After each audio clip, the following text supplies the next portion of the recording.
My wife cheated with her boss, then stole $250, $0 from our joint account to fund her affair. Now she's claiming I forged her signature to steal our house worth over $1 million and we're headed to court. Hello everyone. Dear listeners, please share your thoughts in the comments section below. And don't forget to like, share, and subscribe.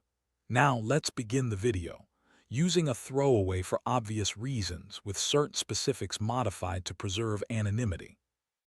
I never thought I'd be the guy sitting here, writing about how I found out my wife was cheating on me and stealing from us, but here I am. The crazy part is, it all started with something so small I almost didn't notice. I mean, I knew my marriage wasn't perfect, whose is? But I never suspected it would blow up like this, not after 10 years together. It all began about 3 months ago. My wife, Lisa, had been acting a little off.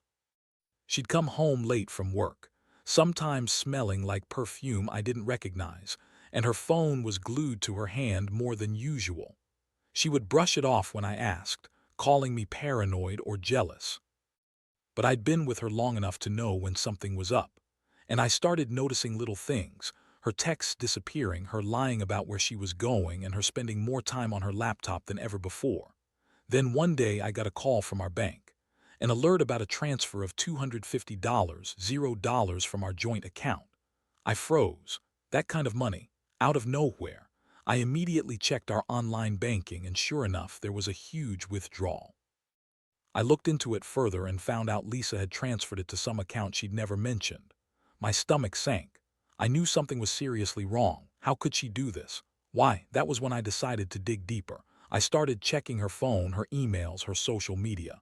I found messages between her and her boss, Mark, that were way too intimate, flirty, suggestive, even explicit at times. She was clearly having an affair. The thing that hurt the most, she didn't even try to hide it. She'd been sneaking around, lying about her whereabouts, and I had been completely blind. One night, I decided I'd had enough. I confronted her in the kitchen, my voice trembling with rage and heartbreak. I told her I knew everything about the affair, the money, everything. Her reaction was a mix of shock, anger, and denial.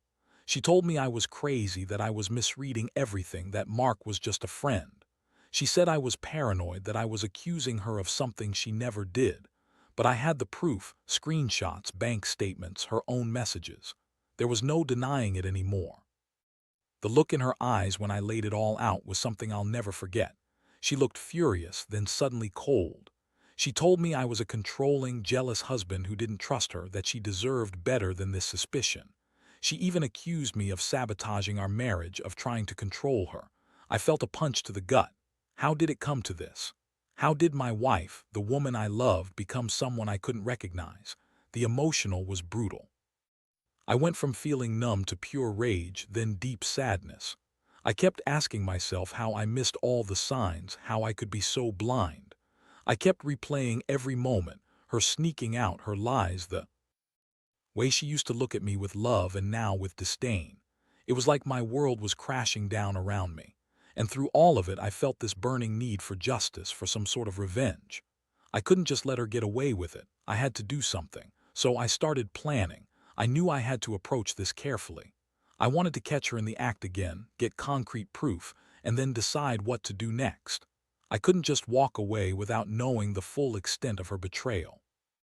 I also had to think about the money, how much she'd taken, what she'd done with it, and how to protect what was left.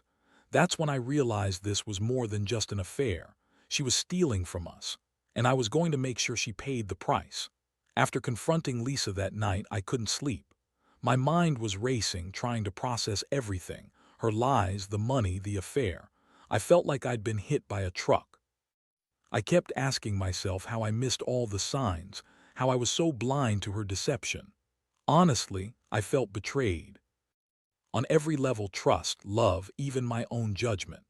The next morning, I decided I couldn't just sit around and do nothing. I needed proof, something undeniable that I could use if this went to court or if I needed to take legal action. I started digging into our bank accounts more thoroughly, tracking every transaction. That's when I found out she had been funneling money into various accounts, small amounts here and there, but enough to be suspicious. The $250, $0 withdrawal was just the tip of the iceberg. She'd been siphoning money for months, probably even longer. I also hired a private investigator. I didn't want to accuse her without concrete evidence. It was hard, though, because part of me still hoped this was all a mistake, that maybe she'd come clean. But the pie confirmed what I already knew. She was having an affair with Mark, her boss. Not only that, but she'd been using the affair as an excuse to justify her thefts. The pie caught her sneaking out late at night, meeting Mark at a hotel, and even saw her taking packages into the house. Meanwhile, Lisa kept up her lies. She told me I was crazy, that I was imagining things, that Mark was just a friend. She insisted she loved me and would never cheat or steal from us. She also threw in some classic gaslighting, saying I was paranoid, insecure, that I was making her do this because I didn't trust her. I was furious. How could she be so manipulative? How could she lie so effortlessly? One day, I got a call from our lawyer. She explained that Lisa was claiming I forged her signature to steal our house, something I'd never do. She said Lisa was trying to turn things around, claiming I was the one who planned to take everything and leave her with nothing. That was a lie, of course, but knowing Lisa, she'd do anything to save herself. I had to be smart about this. I started gathering all the evidence, bank statements, messages, the pie's reports. I knew she was trying to spin it, but I had the facts. The emotional toll was heavy. I felt betrayed, angry, incredibly hurt. I'd built a life with Lisa, trusted her with everything. And now I was staring at a future I didn't recognize. I wondered if she ever really loved me or if I was just convenient. I felt stupid for not noticing sooner. The worst part was the betrayal. She was not only cheating but stealing from us, all while pretending to be the perfect wife. I started to think about what I needed to do next. I knew I couldn't stay married to someone so deceitful. The trust was gone. But I also had to protect my assets, our house, our savings, everything. I couldn't let her walk away with a dime. I decided I'd file for divorce, but I wanted to do it on my terms. First, I needed to get everything in order, legal documents, proof of her theft, her affair. I had to be ready for a fight. The more I uncovered, the more I realized how dangerous Lisa could be when cornered. She'd always been bitchy, controlling, and manipulative, but now she was spiraling. She started accusing me of everything, saying I was the one who was unfaithful, that I'd been cheating on her all along. It was laughable but also infuriating. I knew I had to stay calm, stick to the facts, and let the evidence do the talking. I'm not going to lie, the emotional pain is overwhelming. It's like losing not just a wife but also the person I thought I knew. But at the same time, I feel a strange sense of clarity. I see through her lies now. I know who she is, a manipulative, selfish woman who only cared about herself. And I refuse to be her victim any longer. I'm preparing myself for the fight ahead because I know this isn't just about the money or the house. It's about reclaiming my life from her betrayal. After gathering all the evidence and realizing just how deep Lisa's deception ran, I knew I had to act fast. I couldn't let her keep spinning her lies or manipulate her way out of this mess. The more I thought about it, the more I realized she'd already crossed so many lines, cheating, stealing, lying, and I couldn't let her do it again. I decided I'd file for divorce, but I also wanted to protect what was rightfully mine. That meant confronting her one last time before going to the lawyer. I arranged to meet her in a neutral location, some coffee shop downtown. I needed her to see I was serious. When she arrived, she looked annoyed, like I was bothering her. She was dressed to impress as usual, high heels, makeup perfect, her attitude even more so. I could see her trying to hide her nerves, but I wasn't buying it. I was calm but firm. I started by laying out everything I'd uncovered. The bank transfers, her affair with Mark, the messages, the pie's reports. I showed her the bank statements with the suspicious transactions, the proof that she'd been funneling money into her own accounts for months. I told her I knew she lied about everything, that I had the evidence, and that her lies wouldn't hold up in court. Her face went pale for a second, then she snapped back with her usual bitchy attitude. "Oh, so now you're the innocent victim," she sneered. "You think I don't know what you've been doing? You've been cheating on me for years, probably. Don't come here trying to play the saint." She was trying to turn it around like I was the bad guy, but I wasn't about to let that happen. I told her she'd gone too far. She stole from us, lied to my face, and messed up everything we built. She shrieked at me, calling me paranoid, accusing me of trying to ruin her. You're just jealous because I found someone better, she spat. Mark is a real man, and you're just a piece of shit who can't keep his wife happy. That was the moment I realized how deep her bitchiness ran. She's always been manipulative, but now she was outright hostile. I told her that I wasn't going to let her get away with it, that I was going to take legal action and make sure she paid for everything she'd done. I handed her some papers I printed out, proof of her affair, the bank statements, the Pi's report. Her eyes flicked over them, and I could see her trying to come up with some excuse, some way to deny everything. But she knew she was caught. Her reaction was pure anger. She stood up, yelling that I had no right, that I was ruining her life. She called me a jealous, insecure bastard and said I was just trying to control her. I watched her, feeling a mix of disgust and sadness. I realized that she'd become a person I didn't recognize, selfish, manipulative, and utterly ruthless. As she stormed out of that coffee shop, I felt a strange sense of relief mixed with heartbreak. I knew I couldn't keep pretending everything was fine. I had to face the truth, that my marriage was over, and I needed to protect myself, my assets, and my future. I decided then that I'd go to the lawyer first thing the next morning. I had to be prepared for whatever she threw at me next. I couldn't help but dwell on the betrayal. How someone I loved, trusted, and shared everything with could turn into such a stranger. It felt like I'd been punched in the chest, but I also felt a strange sense of clarity. I was done playing her game. I was going to fight for what's mine, and I was going to make sure she paid for her lies and her thefts. No matter what, I was done being the victim of her manipulations. Now, it was time to take control. The day after that confrontation, I went straight to my lawyer's office. I needed to get everything in motion: divorce papers, the evidence I had collected, and a plan for how to handle the financial mess Lisa had created. Sitting there, going over the details, I felt a strange mix of exhaustion and determination. I'd been humiliated and betrayed, but I refused to let her win. My lawyer, a sharp woman named Susan, listened carefully as I laid out everything: the affair, the stolen money, the forged signatures, and her latest claim about the house. She told me I had a solid case, especially with the proof of her theft and the evidence of her affair. She also explained that I could pursue a legal route to recover the stolen funds, and that I should be prepared for her to try and spin things in court. I told Susan I wanted full custody of the house and the assets, and that I wanted to make sure Lisa wouldn't get away with any more lies or manipulations. She agreed, and we started drafting the initial filings. I was surprised at how cold I felt, like I'd turned a corner from the emotional wreck I'd been into someone more focused. Still, inside, the pain simmered beneath the surface. While I was waiting for the paperwork to be finalized, I decided to check our joint account one more time. I wanted to see if there were any other transactions I hadn't noticed. That's when I saw something even more shocking: a recent transfer just a few days ago of a large sum into an offshore account. She'd been hiding even more money, I realized. It wasn't just about the $250, $0.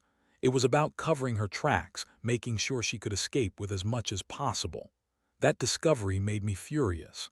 How could she be so reckless, so selfish?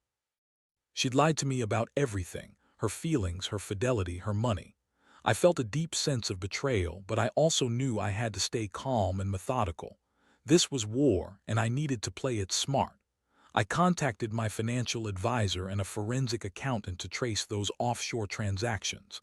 I wasn't going to let her get away with hiding assets or stealing more. Meanwhile, Lisa kept up her lies. She started calling me, claiming I was trying to ruin her reputation, that I was a jealous lunatic who was making everything up. She even accused me of having an affair myself, just to deflect, I guess. The more I saw her desperation. It was as if she knew her house of cards was about to fall. Honestly, I felt a strange sense of satisfaction knowing she was panicking. But with each passing day, I realized something else. I was grieving not just the marriage, but the person I thought Lisa was. I kept asking myself how someone so manipulative and selfish could be capable of such betrayal. I'd always believed in honesty and loyalty, but she'd proven me wrong. I'd been naive, but no more. I was done trusting her blindly. I needed to protect myself and my future. I started making plans for what I'd do if she tried to fight me in court. I gathered witnesses, friends who knew about her affair, her financial recklessness. I also made sure I had all the documents, the proof, everything I'd need to show she was a liar and a thief. I told myself I'd be strong, no matter what she threw at me. This wasn't just about money or the house. It was about reclaiming my dignity after everything she'd done. Deep down, I knew this was only the beginning. She was cunning, and I had a feeling she wouldn't go down without a fight. But I also knew I had to stay one step ahead. I couldn't let her manipulate her way out of this, not anymore. I was tired of being the victim, tired of feeling betrayed, but I was also determined to come out of this stronger. Whatever it took, I was going to make sure she paid for her lies, her cheating, and her theft. The courtroom date finally arrived, and I have to say, I was more nervous than I expected. All the evidence I had painstakingly gathered was laid out: bank statements, the offshore transaction trail, the messages, her attempts to lie her way out of everything. Lisa looked smug at first, thinking she could spin her lies in court the same way she did with me. But once the judge started reviewing the evidence, her confidence started to crack. She tried the usual gaslighting, claiming I was a jealous, controlling husband who was making everything up.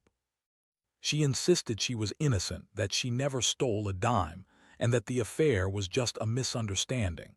But the court saw right through her. The financial forensic report showed her transferring money into secret accounts, and the messages proved she was having an affair with Mark. The judge was not impressed. Lies, and I could see the wheels turning as the courtroom listened. My heart pounded when the judge asked Lisa directly if she had stolen from us. She hesitated, then tried to deny everything. But the evidence was overwhelming. My lawyer presented the proof of her forgery attempts on the house documents, which she had tried to claim I forged. The judge looked at her with a stern expression and dismissed her claims outright. It was a small victory, but it felt like I had finally taken a stand. Meanwhile, I stayed calm, knowing this was just the beginning of the fight. The judge ordered Lisa to return the stolen money, and they froze her assets, including the offshore accounts. My lawyer also filed for full custody of the house, and I was awarded a restraining order to keep her away from me and our property. That was a relief. I didn't want her anywhere near me or the money she'd stolen. As Lisa sat there, fuming and furious, I felt a strange mix of relief and anger. She had tried to manipulate her way out, but the evidence proved her wrong. I knew she'd try to appeal or fight back in some way, but I was prepared. I had the proof, the witnesses, and the law on my side. This wasn't over yet, but I could finally see a path to reclaim what I'd lost. The aftermath hit harder than I expected. The court ruling was a huge step, but it didn't erase the emotional scars. I felt betrayed, angry, and exhausted, but also somehow lighter. I'd fought for my dignity and won, and that gave me a new sense of strength.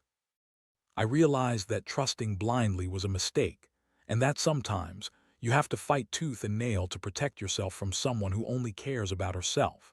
I started to rebuild my life piece by piece. I sold the house Lisa had tried to forge her signature on, paid off some debts, and began focusing on my mental health. I reached out to friends and family for support, and slowly I started to feel like myself again. I learned that betrayal cuts deep, but it also teaches you resilience. Looking back, I wish I'd seen the signs sooner, but I also know I can't change the past. What matters is that I'm moving forward now. Smarter and more cautious.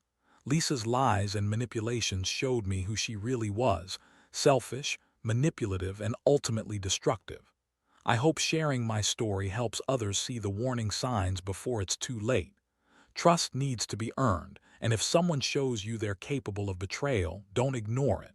Protect yourself, fight for what's right, and never let anyone take away your dignity. Now that everything's settled legally and financially, I've had some time to reflect on what all of this has taught me. Honestly, it's been one of the most brutal experiences of my life, but in a strange way, it's also been a wake-up call. I used to think I knew my wife, thought I trusted her completely. Turns out I was naive. People can hide a lot behind a pretty face and a convincing smile. What really sticks with me is how much betrayal can hurt, how it seeps into every part of your life. The love, the trust, the plans we made, gone in a flash. But I also learned that strength isn't about never breaking down. It's about picking yourself back up, even when it feels impossible. I had to become someone I barely recognized at first, cold, calculating, ready to fight for what was mine, and I did it. I fought for my dignity, my assets, my peace of mind. Looking back, I realize I should trusted my instincts more. The small signs, her secretive phone, her late nights, the way she avoided questions, even a red flag. But I convinced myself I was overthinking it, that I was just insecure. That was a mistake. If something feels off, it probably is. Don't ignore the warning signs, no matter how much you want to believe in the best. I also learned that revenge isn't just about getting even, it's about reclaiming your power. Lisa tried to manipulate her way out of everything, but I made sure the truth came out. I wanted her to see that her lies couldn't stand up to the facts, and in the end, the law backed me up. That was a huge relief. Knowing I had done everything I could to protect myself gave me a sense of closure.